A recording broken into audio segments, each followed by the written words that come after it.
Yes, sir. Okay, excellent. Hi friends, good morning and welcome to webinar on supply chain planning.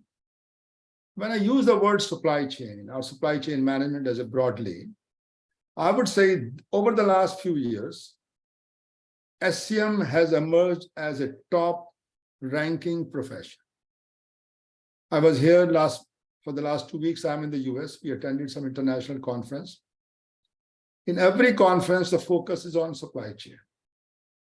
In the good old days, when I used to come in the US, procurement was a separate activity, logistics was a separate activity, and all are merging as one. I know in India, still many places, when I say the word supply chain, they think it is all about transportation, it's all about logistics. No. The word supply chain means it connects end to end. It connects sourcing. Planning is the first part. Second comes sourcing. And after sourcing come operation. Then come logistics. Logistics could be inward, logistics could be outward. So it basically connects everybody from one end supplier, other end is a customer. So this is a very important part of any country's economy also. Somebody has rightly said around, they said, world is a supply chain. So in one line, he said, what is a supply chain? Whatever you buy at home, what you buy for the company, what you buy for the project, everything is coming through a supply chain. Somebody is extracting from the mother earth, somebody is converting into the final product, somebody is doing something and delivering the goods to you. Supply chain is not owned, I know traditionally we have been calling for goods, but nowadays supply chain is also switching over to services. Like one of the activity I was talking to someone on SaaS, software as a service. Software as a service also become a supply chain. There's a one side customer, one side is the person who provides the service. There are many steps involved around. So supply chain is emerging as a one top ranking carrier. In the US, I can see around.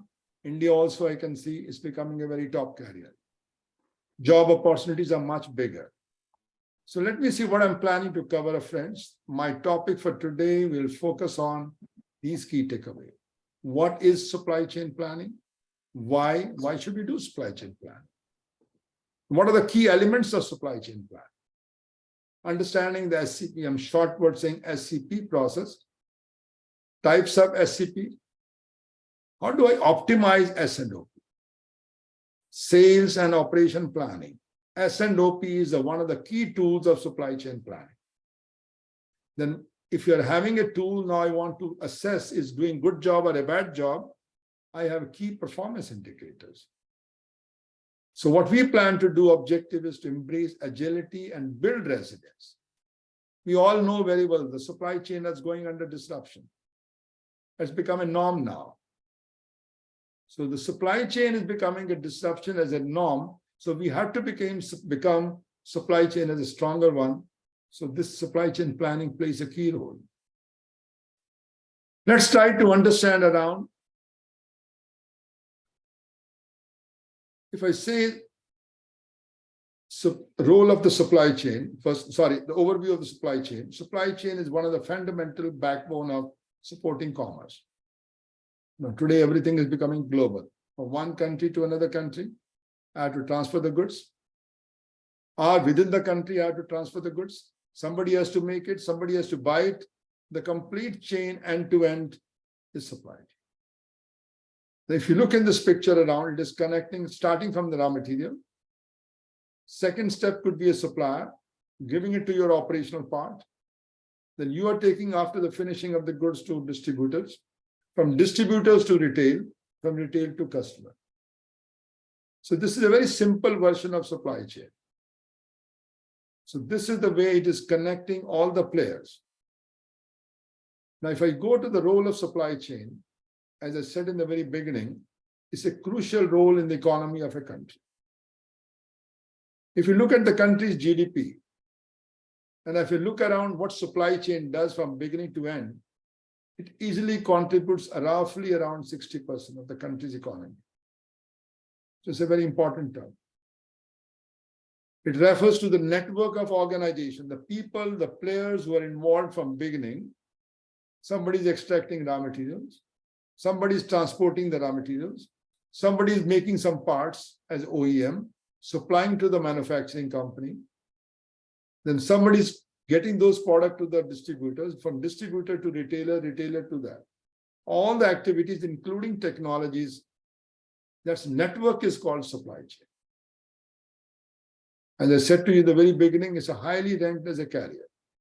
When I say highly ranked as a carrier, I mean the demand for supply chain has picked up a lot. 10, 12 years back in India, if somebody would have gone to the top business school, you won't get students to join for supply chain. But now supply chain is becoming a very preferred field. And the function has got a big strategic impact. And procurement is also one part of it, but procurement is basically focusing on the bottom line. But when I deal with the supply chain, it has got an impact on the revenue also. It is also impact on the bottom line. So it is a strategic impact. And the jobs are diverse. I can get into the job of a supply chain in the field of, you can say, inventory management. I can go into logistics.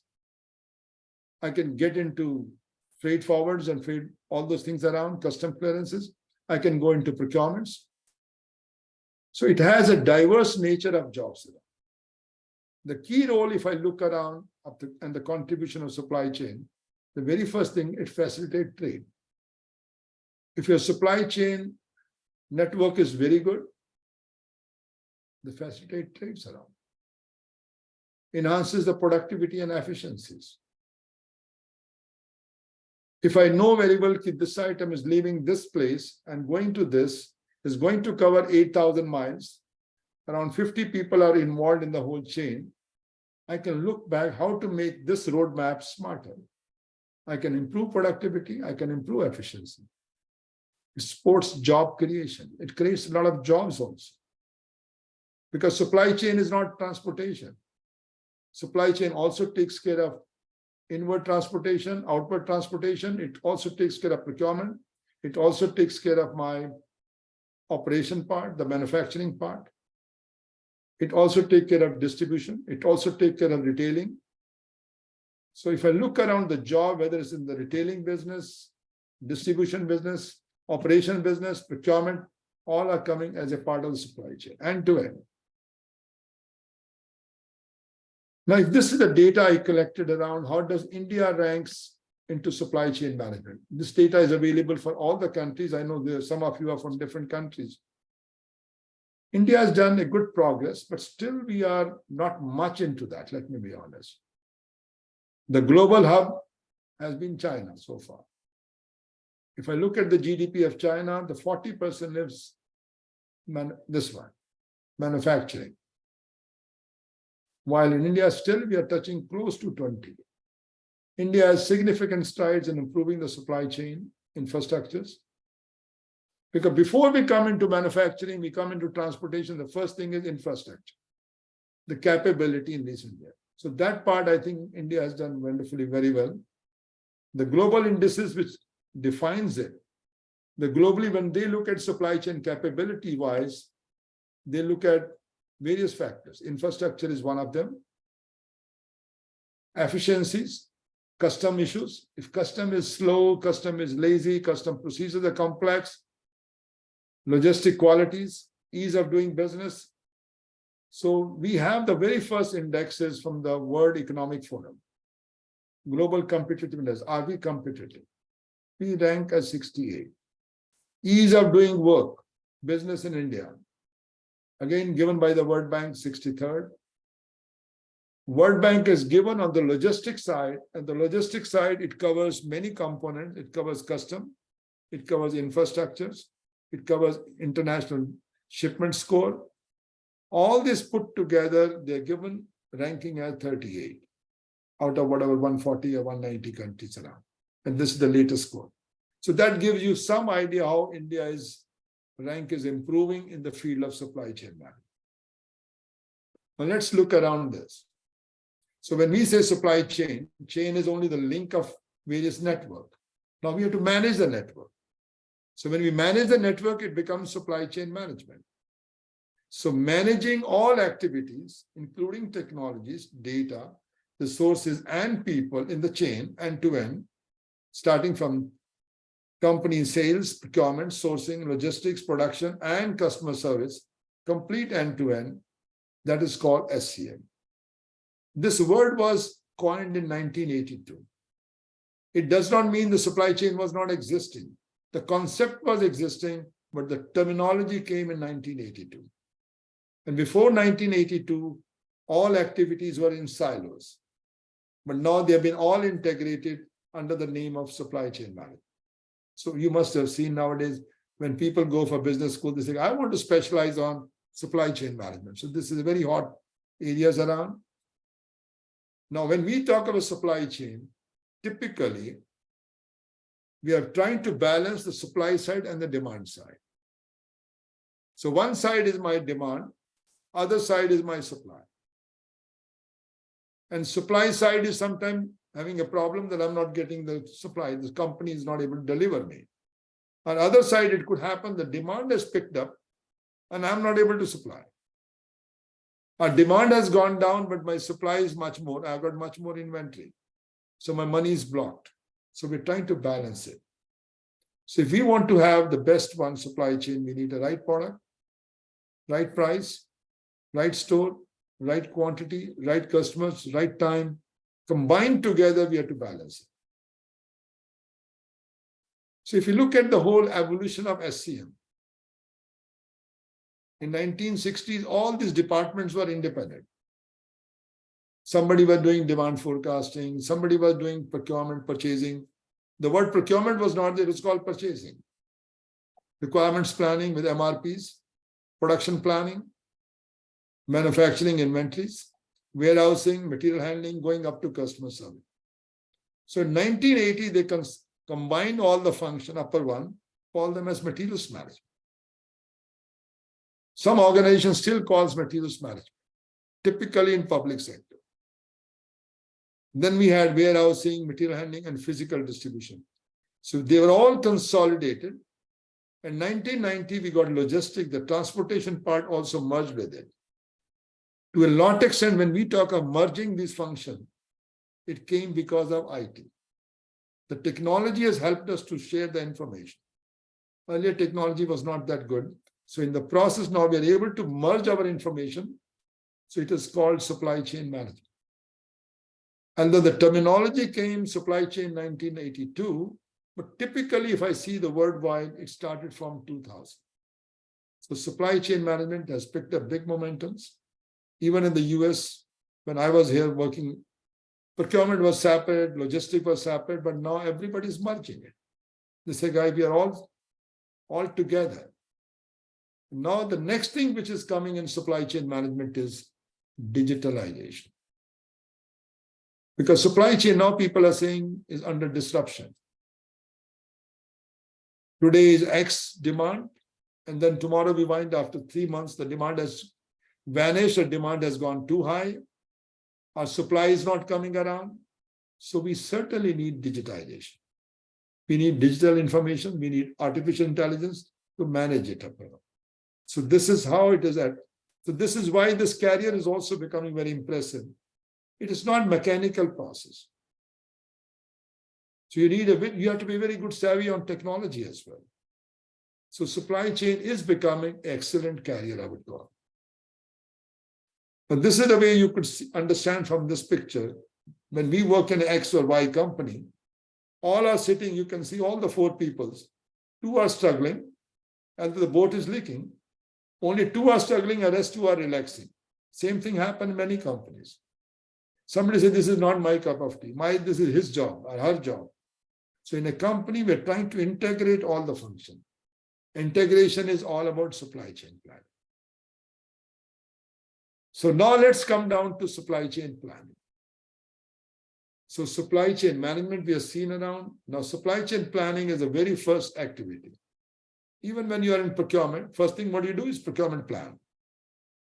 In a supply chain, I do the supply chain plan. So in the new domain, if I call it on procurement as a part of supply chain planning, so firstly, I do supply chain planning. Based on that, I do my procurement plan. So procurement plan is based on supply chain plan. So SCP. So SCP is indeed a key activity of SCM. If some of you want to make a carrier in SCM, or you're already in that carrier around, the very first thing, the fundamental thing is how to plan. And the game starts with forecasting customer demand. If I go 15, 20 years back, nobody had a director of demand planning.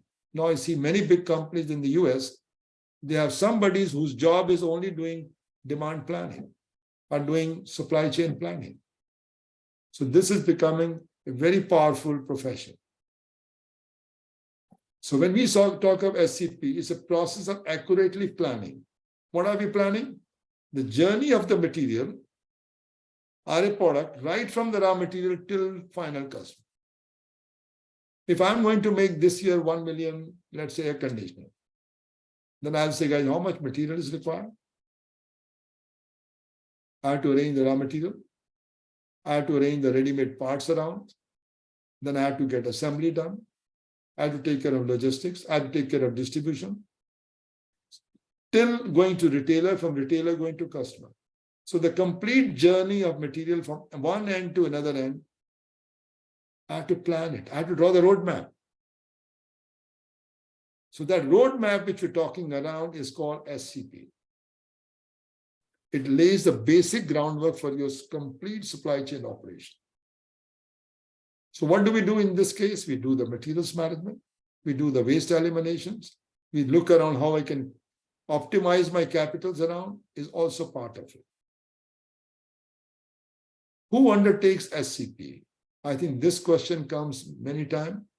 I remember one company in Pune where I worked for this project with them. There's not a single person who was defined for this. Some places they have defined a person. To me, SCP is a centralized function. If you've got 15, 20 plants around, it's a centralized function. And the person who's doing it is called supply chain planner. Or some place they call director planning also.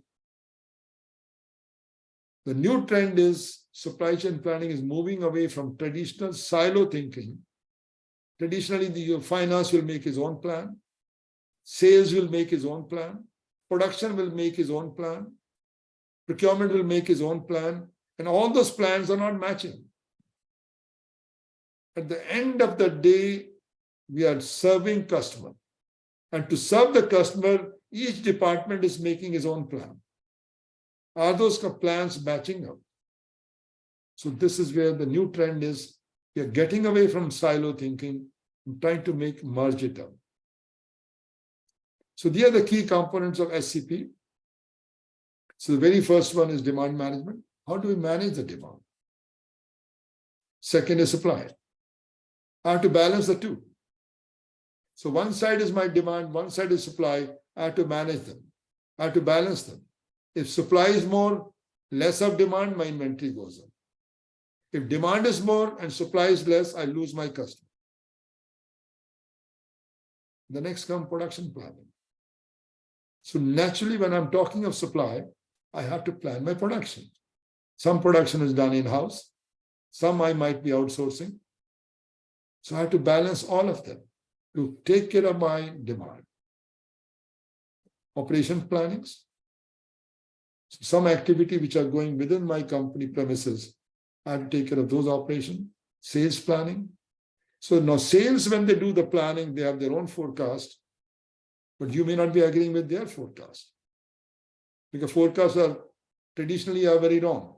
So sales forecast I get around. And then I find the last year the error was around 25, 30%. Then based on that, I say, guys, your figures are wrong. I'm going to change it. Then I have to see my own capacity in the plant. So I have to match all of them. So demand management is a process of forecasting, of predicting the future demand. The key question which are answered in demand management, how can we accurately demand forecast? This has been a $1 million question all the time. How do we do it? Some people do the last year's demand. How much was my sale last year? And this year I'm going to increase because the CEO has said, we want to increase by 20%. They just add 20%. Add X product. Let's say I was making steel plant. My production was last year 20 metric tons. And then this year, I'm looking around, guys, we have to increase 20% more. So that become my forecast. But forecast could be wrong. Then I have to see how much was error last year's. Then based on that, I try to do adjustment around. Then we have to look at the world economy around. Where I'm doing, where are my products going? Are they going to the Western world? Are they going to my country? Then economy of each country is around. How are they going to affect my parameter? So you have to create your own algorithm. You have to create your own machine learning formulas, guys. Here are the parameters which affects my demand. And how much is going to be my demand this year? So in all big companies, when I see Apple and all this in the US, everybody has one guy who's a director only doing planning. So how can I appropriate inventory stocks based on the demand trends? So depending on the demand trends, which may be going up or down, how much should be the appropriate inventory stock? Should I keep for 15 days? Should I keep for 1 month? Should I keep for 3 months, 6 months? Everything has implication on the money. And how can it help to improve the bottom line? So this is all the guy who's a demand planner, they work on it. Similarly, there is somebody who's dealing with the supply side. On the supply side, the questions I'm looking around is supplies coming from within the premises or something I might be outsourcing it. How can I balance between the inflow and the demand? I've got 20 suppliers and I want to increase my production by 30%. And none of my suppliers are willing to grow more than 10% because their plant capacity is limited. I have to get another company, supplier around. Or my own assembly has the limitation. Or one of the company has gone into strike. Or I'm buying from one company abroad, which is under flood. So I have to do my complete supply plan. Then the next thing comes is a production plan. So in the production planning also, we have to make a plan. I've got maybe 200 machines. What is the capacity of each machine? Can I match them up? I do have some limitations. I have to schedule the materials for each machine. So this is what we do the production planning. So we have demand planning, we have a supply planning, we have a production planning. Now, when we talk about supply chain management, so let me also touch a little bit the best practices which are there. The best practices mean they support continuous improvement. The days are gone when everything was very stable. Disruption, as I said to you, has become the norm. After COVID-19, everybody's taken for granted, guys, disruptions will remain. So when disruptions will remain, that means I've got more parameters to look into it. So that means I have to do some continuous improvement into my supply chain. The biggest improvement which is coming in the supply chain is because of technology. They're trying to connect the whole ecosystem. If I got end-to-end, let's say 20 organizations which are connected in supply chain, or 100 players are involved into that, all of them are part of my ecosystem. Ecosystems covers my suppliers. It covers my customers. It covers all my players who are part of it. So everybody has the latest information. So once we have the latest information, I'm able to react much quicker. Or in case if the data is available to me digitally, and the digital data is connected through artificial intelligence, or through machine learning or the parameters, it can give me predictive analytics around. Hey guys, Krishan, this is going to happen this time. Better act on it. So it helps me to improve the velocity then. Earlier in the good old days, I'll ask someone, can you find what are the issues around? The guy will take 2 weeks to make me a spreadsheet note. And then based on the spreadsheet, I'll make it. But now the supply chains are becoming more and more digital. They seek new technologies that improve their process. They have metrics in place. We have the KPIs. So that is becoming in this one now. Another, if I look at the process of this one, as we were discussing, demand planning is the first one. Capacity planning is, when we do the demand planning, it is linked with the forecast. I might have got the forecast from the salespeople, but then I will look into it in the past records around. Then I like to see my own things. I've got making 20 products. In one product, I've got a big market. Other product, I've got a less market. In one, I've got bigger margin. Other one, I've got a less margin. Now I have to do the bundle of which one I should do first, because my capacity is limited. So I will do the demand planning. They're given me the sales forecast. Then I'll change them up depending on my internal capacity. I'll look at the capacity planning, production planning.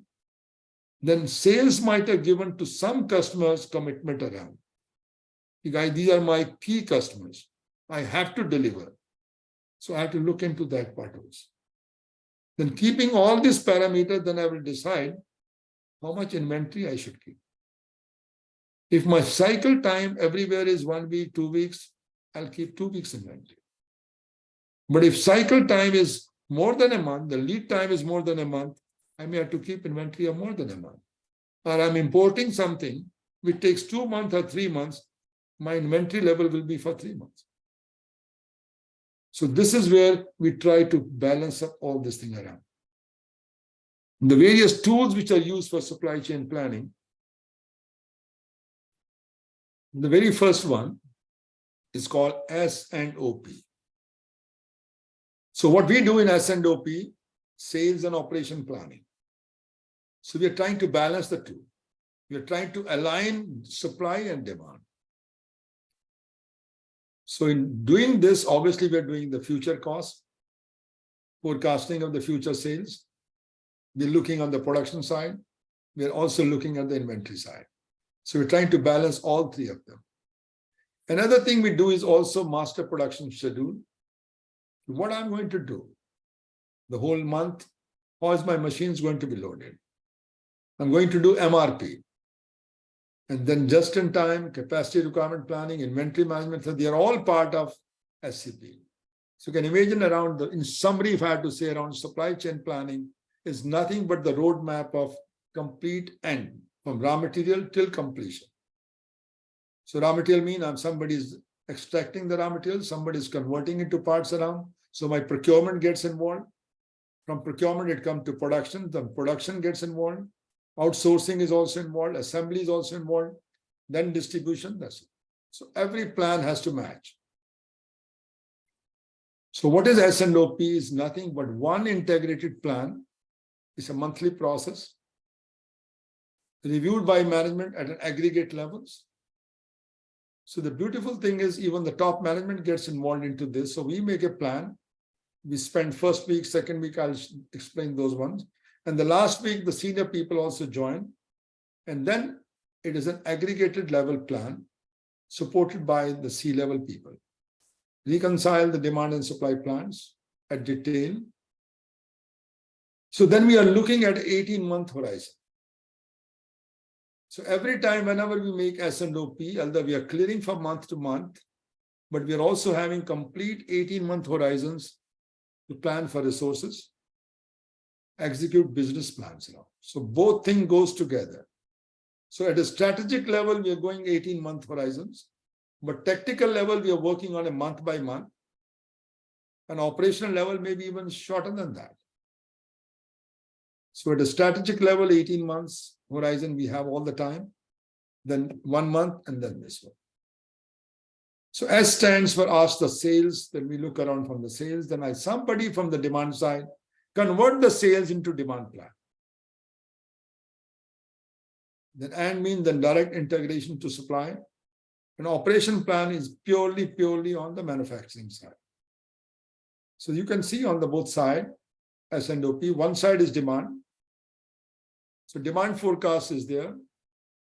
Actual orders are there. Some we know very well they are firm orders, but rest are all question mark. It may or may not happen. Now to complete this, I need inventory. I need my supply. I need the resources and capacity as well. Now both have to balance. If demand is big, but this side is weaker, I will lose customer. A very good example, I would always talk of Apple once, where the product changes every 6 months. And their products are sold worldwide in most of the countries. And they cannot afford that the new model come and the model is not available and people are queuing up. Or it could also happen that people don't want, and but you're only making supply, then you will be loser. So this is the way the whole world works around the balancing. If you can balance well, your sales also picks up and supply, and this matches up. But if you're not able to balance, so you lose either on the demand side or on the supply side. So aim of the S&OP is all, if you look at the one side, these are all people who are sitting down making their own plans. Sales will say we will sell 200 units. Finance says, guys, the budget quantity is only 300 units. The marketing guy says 400 units.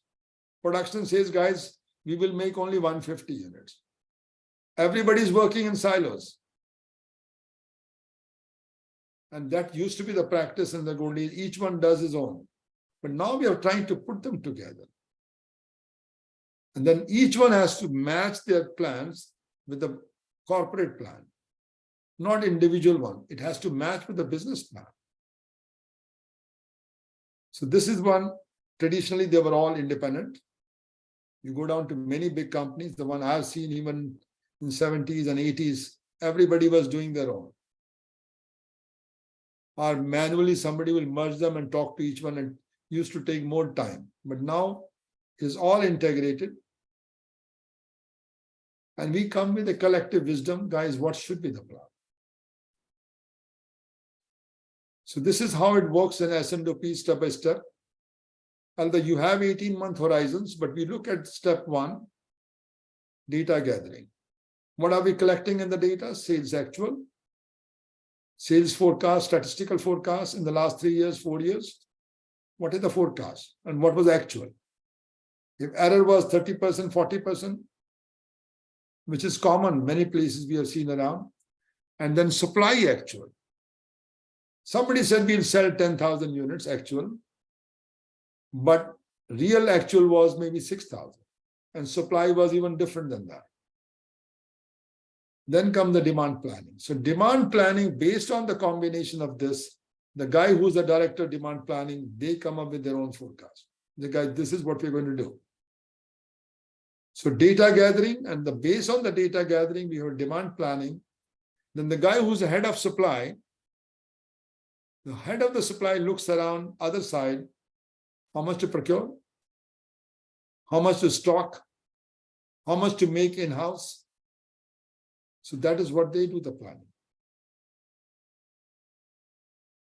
And then come the pre-S&OP meeting. So before we come to the S&OP meeting on the 4th week, we do try to match up this around the capacity part. And then we have the material requirements. So we try to do all this pre-S&OP meetings. All issues are resolved in advance. So in the last meeting, when we have an executive S&OP meeting, when the senior executives are there around, so if any issues are left around, then we leave it for the conflict resolution and final recommendation. So that becomes the game plan for implementation. But keep in mind, we always have 18-month horizon, because there are some materials, some activities we have to plan for the long term. So this is the way whole the demand management works around. So we have strategic level, business plans are there, financial plans at the very high level.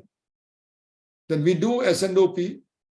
So on one side, I've got one pillar is demand management, other side is my capacity planning. So demand management is based on demand planning, sales and marketing, distributions, interplant demands between one plant to another plant, new product developments, all put together become my demand. And this is a wonderful game I would call around. If I've got 40 products, in some products, my demand is more than last year's, maybe even double. Other one, it has gone even half. Then in some demand where it has gone very high, my margins are very few. My, my sale may be also less because the price is lower. Other one where I'm losing the business, my price was higher. So one has to do a good balancing act so that at the high level, the business planning, the sale part, revenue part is not disturbed. So you have to see many permutations, combination. So various products, a permutations combination that I do with the demand mind. Other side, I look around whether I can do it or not. My production plant is able to cope up. How much I have to outsource around. So I might be outsourcing, I might be doing more of procurements around, or maybe less of them, depending on the capacity in-house. So then based on that, I make my master schedule. So the upper part is my strategic part. This is all tactical work. And then once I've done the master schedule, at the bottom line is purely operation. I schedule the goods, I deliver the goods. So that is my operational level. So S&OP maturity is first level 1. I'm doing in a very independent way. Sitting in my isolated room, I'm doing my own activity. Then level 2, I'm doing collaborative forecasting. I'm not just going with the forecast given by the salespeople. We sit together, we look around our plans and come with an understanding. And the last maturity, level 3, where I'm doing on an integrated basis around. So the very beginning one, I have few companies around. One guy is sitting in an isolated place, that guy makes it. Somebody has given the sales plan and then guy makes the roadmap. But nowadays the disruptions are too high. We need to do into at least level 3 maturity. Goal of forecasting. The demand forecast form the basis for all planning decisions. In every organization, there is a forecast. So that is the basis of my all further planning, whether it's a production planning, procurement planning, inventory planning, whatever you talk around, everything depends on the demand forecast. So I do get the sales forecast. I convert the sales forecast into demand forecast. And then comes forecast time horizons. Is it a short time, medium terms, long terms? So all these factors counts in a big way. Let's say if today I would have been supplying, let's say Europe, and when the Germany is trying to say I'm under recession, certainly you're going to lose some business there. So those forecasts you might have made 1 month back, today will change. So these disruptions are common. So managing capacity, time flexibility from workforce, how much to do subcontracting, should I use my dual facilities around? I'm doing internally also, I'm outsourcing also. And designing product flexibility into the production process.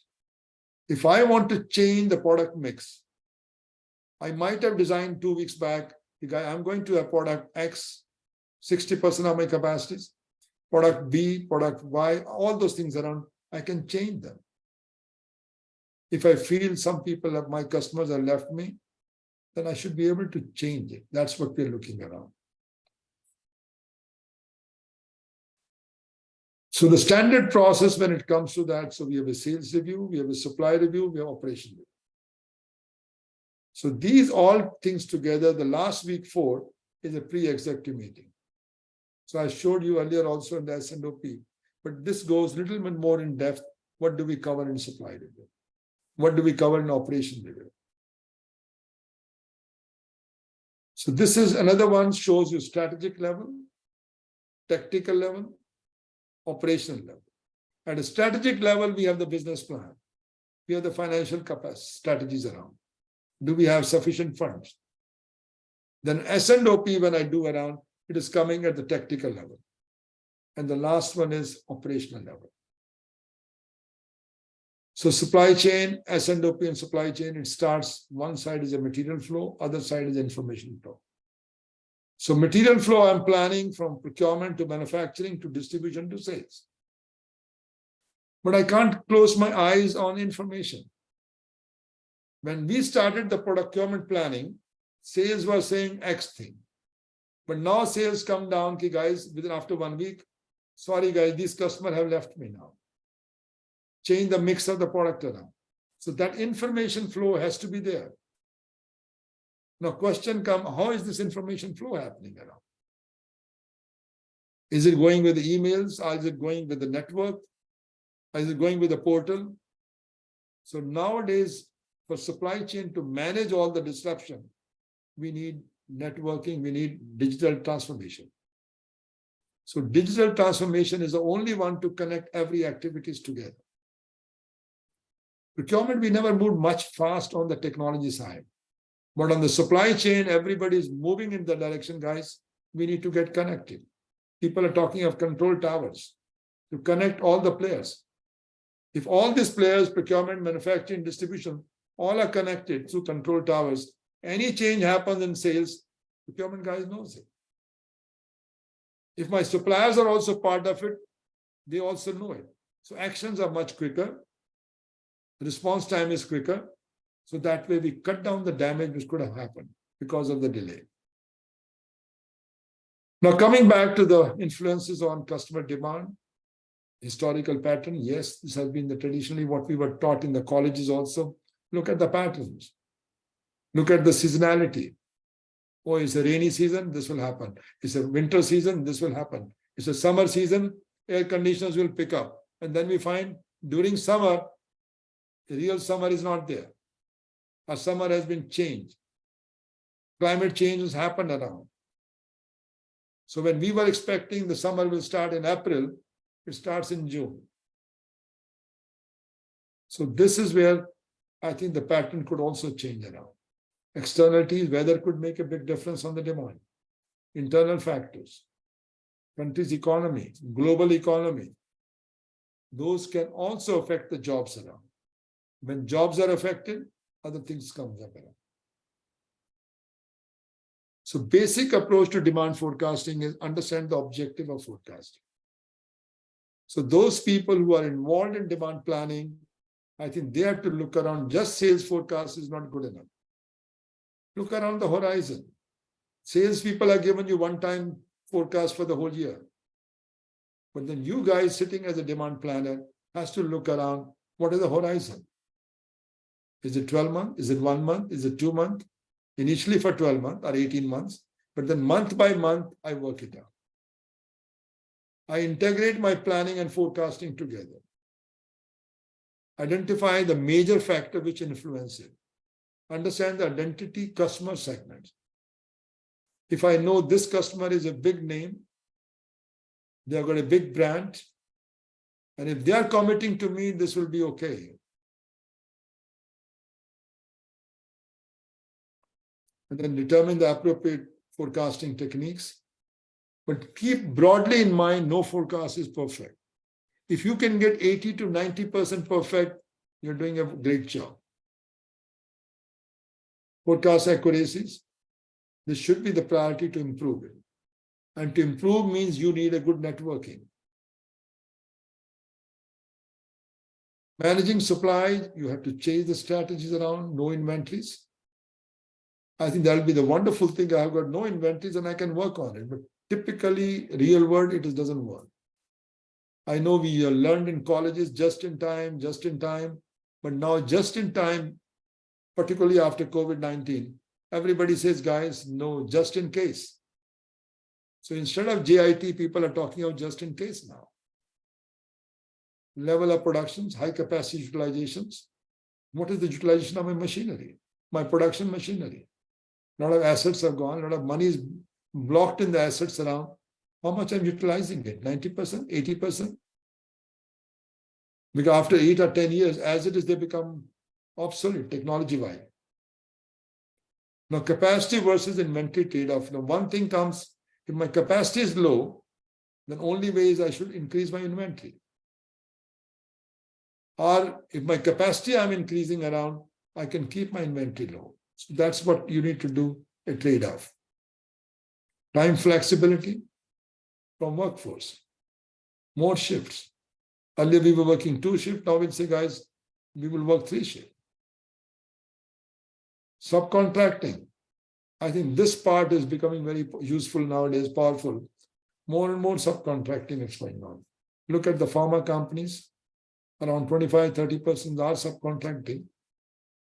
Manufacturing also, even look at the autos. Autos are basically left up as more of assembly plant.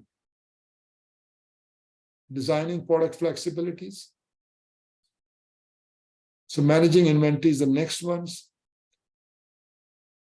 Now here we have effective S&OP. Broadly, if I say, if it is controlled, means effective means 65%. You are okay. Non-effective means you are in the process of 24. You're not able to control properly. You're controlling S&OP, sales and operation planning. If you're able to manage 65, 70, 80, you're doing a good job. But it's only 24, then it's poor.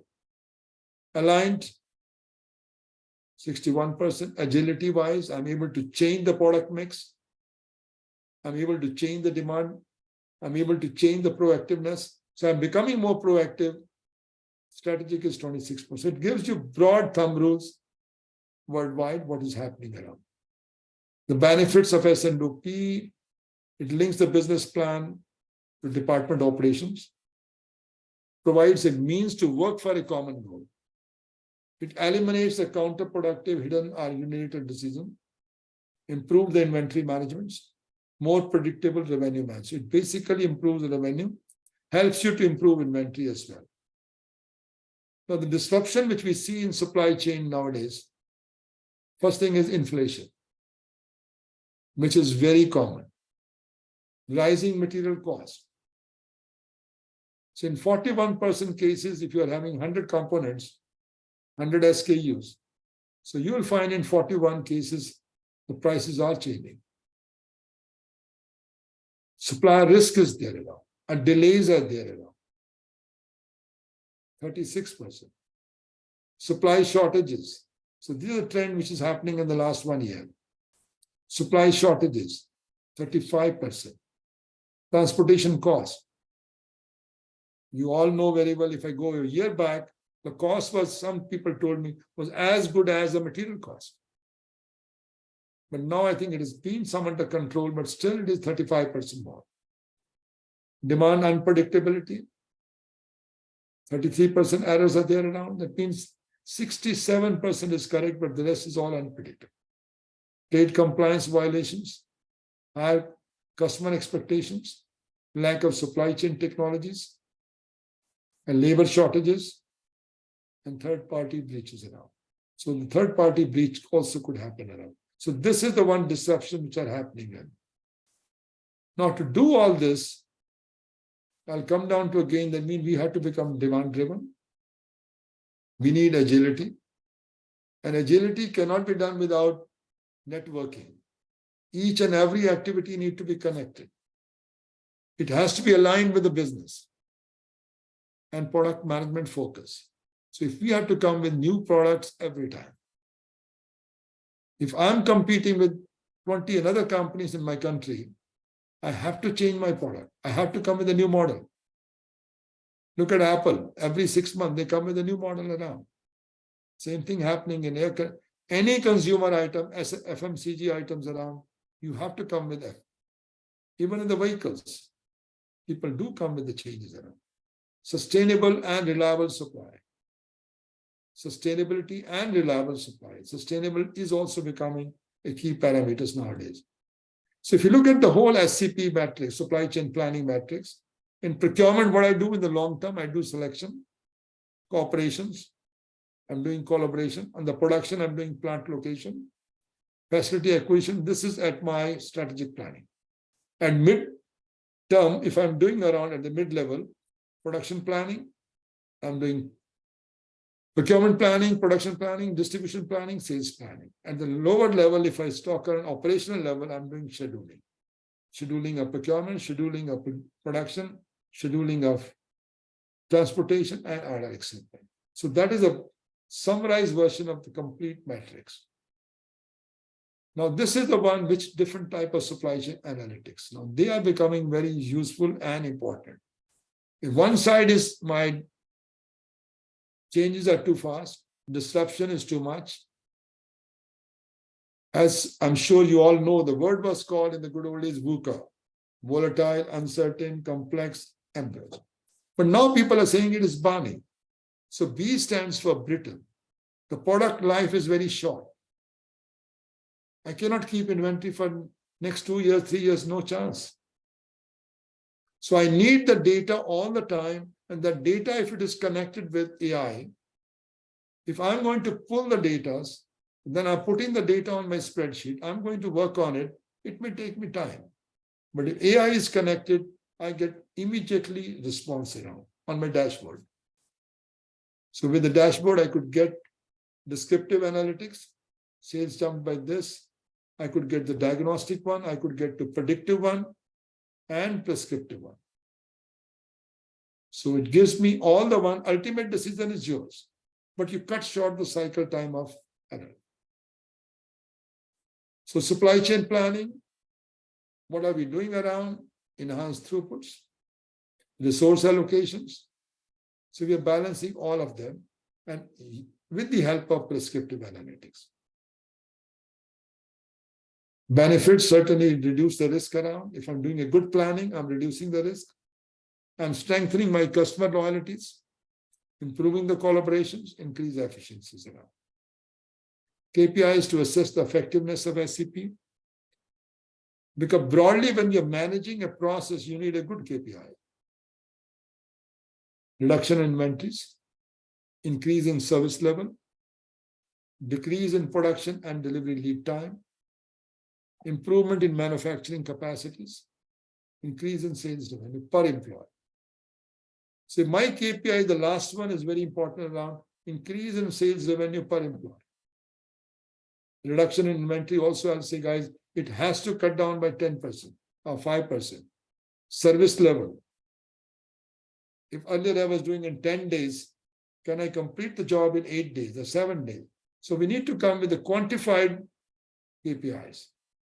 Not a very generic statement. Here I put generic one, but typically when we come to X and Y, because the project we were doing for Pune in one company for chocolate making, so we were doing is a quantified one. Best practices, plan more effectively. Adopt unified supply chain enterprise planning. So that means you have ERP, you have S&OP, you can integrate 2 activities around, emphasize the customer demand, leverage real-time data. Spreadsheet does not help. If your company is very big, you've got a big product mix around, your turnover is touching around $1 billion, and disruptions are too many. So by the time you act on it through spreadsheet, 1 month is gone. So you need AIs to help you out, ensure agility and flexibility. So once you have those things, technology-wise, digital transformation is there around, then certainly agility and flexibility will support you. And agility and flexibility will help you to improve your resilience also around. Your supply chain become resilient. Final thoughts.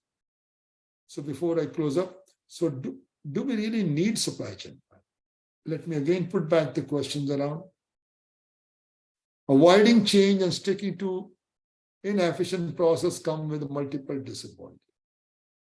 If you're going with the old processes around, you don't have a supply chain planning, then certainly there are multiple disadvantages. If you're dissatisfied with how balancing of supply chain planning, objectives and capability, you are dissatisfied because you are also planning. I'm not questioning. So you're planning with spreadsheets. Okay, guys, these are my plans and these are my capabilities. So we try to balance around, it's time to change. So S&OP is a wonderful tool to support you on that. Are you ready to reinvent your supply chain planning using supply chain planning system? So this is where I thought, let me touch on it. Well, friend, with this, I want to thank you all. If anybody has any questions,